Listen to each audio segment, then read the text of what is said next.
কোরআন ও সহিহ হাদিস থেকে দূরে থাকা, ইসলামের অর্থাৎ নিজেকে মুসলিম পরিচয় দেওয়ার সাথে সাথে মুসলমানিত্ব বোধ শিক্ষা অর্জন না করা, রাসূলের আদর্শ থেকে পারিবারিক জীবন, সামাজিক জীবন, রাজনৈতিক জীবন, অর্থনৈতিক জীবন এবং ধর্মীয় জীবনটাকে সাজিয়ে গুছিয়ে না নেওয়া, এটাও হলো আমাদের মূল্যবোধের যে অবক্ষয় হচ্ছে তার অন্যতম একটা প্রধান কারণ।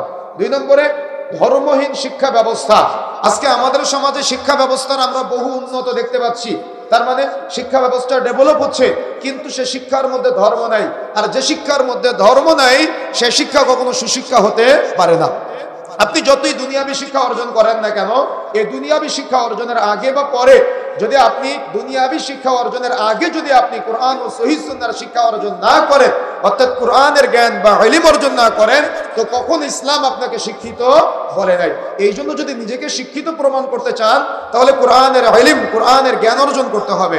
আর যদি আপনি শ্রেষ্ঠত্বের মর্যাদা পেতে চান তাহলে রাসূলুল্লাহ সাল্লাল্লাহু আলাইহি সাল্লাম বলেছেন, খায়রুকুম মান তাআল্লামাল কুরআন ওয়া আল্লামা, সর্বোত্তম হলো ওই ব্যক্তি যে নিজে কোরআন শিক্ষা করে এবং অপরকে শিক্ষা দেয়।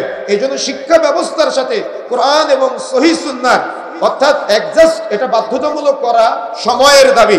যদি আপনি কোরআন ও সহিহ সুন্নাহর এই শিক্ষাটা আপনি আপনার শিক্ষা ব্যবস্থার সাথে অ্যাডজাস্ট করতে না পারেন, তাহলে মানুষ শিক্ষা অর্জন করবে কিন্তু শিক্ষিত হওয়ার পরও কি কি অপরাধ করতে পারে আমরা একটা লিস্ট কিছুক্ষণ পরে দিব ইনশাআল্লাহ।